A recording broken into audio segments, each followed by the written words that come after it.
Hi అండి. అందరు ఎలా ఉన్నారు? నేను బాగున్నానండి. మీరు ఎలా ఉన్నారు అనేది కామెంట్ సెక్షన్‌లో షేర్ చేయండి. ఈరోజు మార్నింగ్ వంట స్టార్ట్ చేశానండి. పెద్ద బాబు స్కూల్‌కెళ్ళాలి. మా హస్బెండ్ డ్యూటీకెళ్ళాలి. సో, వాళ్ళకు లంచ్ బాక్సులు పెట్టేసి రిమైనింగ్ వర్క్స్ చూసుకుందామని చెప్పేసి ఫస్ట్ వంట స్టార్ట్ చేశాను. లాస్ట్ వీడియో హౌస్ వైఫ్‌కి పనుండదా? ఎవరి పని వారిది అని చెప్పేసి ఒక వీడియో పోస్ట్ చేశానండి. అది 350కి పైగానే చూసారు. ఇంకా ఎవరైనా చూడని వాళ్ళు ఉంటే ఒక్కసారి ఆ వీడియో చూడండి. ఈరోజు ఇంకొక టాపిక్ గురించి ఈ వీడియోలో ఎక్స్ప్లెయిన్ చేస్తాను. కంపల్సరిగా మీరు ఈ వీడియో ఎలా ఉంది అనేది కింద కామెంట్ సెక్షన్లో కామెంట్ చేయండి. అలాగే ఒక 500 మంది చూస్తారు అని చెప్పేసి అనుకుంటున్నాను. తప్పకుండా ఎండ్ వరకు చూడండి. ఒక చిన్న టాపిక్ గురించి అండి. హౌస్ వైఫ్గా ఉండడము ఎవరికి కూడా ఇష్టం ఉండదండి. చిన్నప్పటి నుంచి మన తల్లిదండ్రులు చదివించింది ఇంట్లో ఉండడానికి కాదండి. మనం చదువుకునే ఏజ్ నుండి కూడా మనకంటూ ఒక గోల్ ఉంటూనే ఉంటుంది. చదివినప్పటి నుండే పెద్దయ్యాక ఏదో ఒకటి అవ్వాలి, ఇంజనీరింగో, డాక్టరో, టీచరో ఏదో ఒకటి అవ్వాలని మనం కూడా మన చిన్నప్పుడు అనుకునే ఉంటాము. కానీ కొన్ని పరిస్థితుల వల్ల చేయలేకపోతాము. బాయ్స్కి కానీ గర్ల్స్కి కానీ సేమ్ అండి. ఎక్కువ లేడీస్కి ఎక్కువ జరుగుతుంది.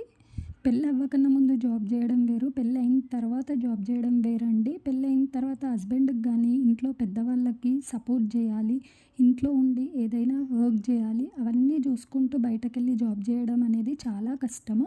ఆ తర్వాత ఇంకొక రీజన్ ఏంటి అంటే పిల్లలండి. మన లైఫ్లో ముఖ్యమైనది ఏంటి అంటే పిల్లలండి. ఒకవేళ పిల్లలు పుట్టిన తర్వాత వాళ్ళని చూసుకోవడానికి అమ్మమ్మ వాళ్ళు, నానమ్మ వాళ్ళు ఉండి వాళ్ళని చూసుకుంటే బెటర్. కానీ వాళ్ళున్నా కూడా మనకు ఎంతో కొంత వాళ్ళ మీద కొట్టుకుంటూనే ఉంటుందండి.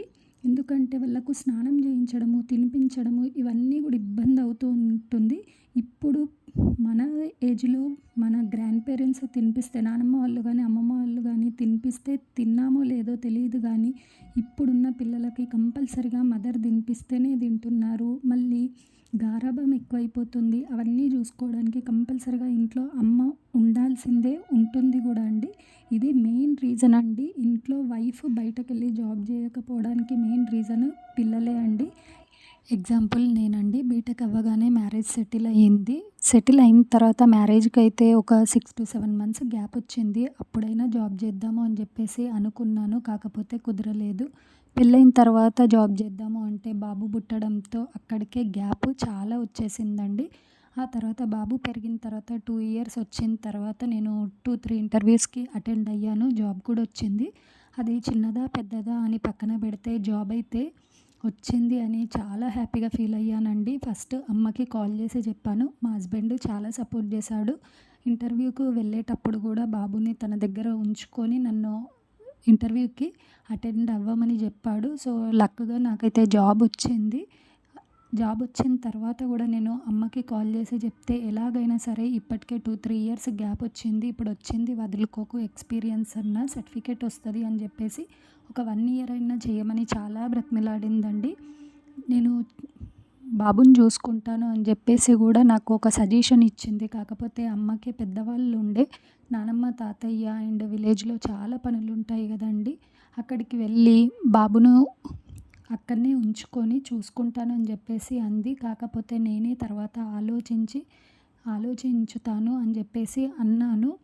కానీ మా మమ్మీ అక్కడి నుండి నా దగ్గరకు వచ్చి అయితే ఉండలేకపోయిందండి. ఎందుకంటే అన్నీ వదిలి ఇక్కడ నా దగ్గర వచ్చి ఉండే పరిస్థితిలో లేరు అప్పుడు.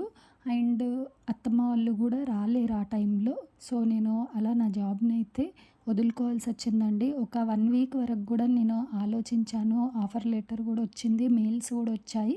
ఇంకా మీరేమి ఇంటిమేట్ చేస్తలేరేంది అని చెప్పేసి. ఆ తర్వాత మా హస్బెండ్ నేను ఇద్దరం డిసైడ్ అయ్యి, నేనైతే జాబ్ చెయ్యాలి అని అనుకోలేదండి. ఎందుకంటే మనకు ఏదైనా ఫస్ట్ ప్రిఫరెన్స్ పిల్లలే కదా. పిల్లల్ని చూసుకోవాలి అనేది నాది ఒక తపన అండి. ఫస్ట్ ఒకసారి మనం జాబ్ స్టార్ట్ చేస్తే కంటిన్యూ చేయాలి. ఆ తర్వాత అయితే బ్రేక్ ఇవ్వకూడదు. అందుకే ఏది ఆలోచించినా కూడా ముందే ఆలోచించుదామని చెప్పేసి నేను అక్కడికే ఆపేసానండి. ఆ తర్వాత ఇద్దరు పిల్లలు మంచిగా పెద్ద అయిన తర్వాత స్కూల్‌కెళ్ళిన తర్వాతైనా నేను జాబ్‌కెళ్దామని జెప్పేసి అనుకుంటున్నాను. ఇప్పుడైతే ఇంట్లో ఖాళీగా ఉండడం ఎందుకు అని యూట్యూబ్ స్టార్ట్ చేశా. యూట్యూబ్‌లో సక్సెస్ అయ్యే వరకు గూడా వెయిట్ జేస్తా. ఇలాగే మంచి మంచి కంటెంట్ ఉన్న వీడియోస్ మీతో షేర్ చేసుకుంటాను. ఎవ్రీ డే కాకపోయినా డే బై డే అన్నా నేను ఒక వీడియో షూట్ చేసి దాని వెనకాల ఇలా ఒక మంచి టాపిక్ గురించి ఎక్స్‌ప్లెయిన్ చేస్తాను.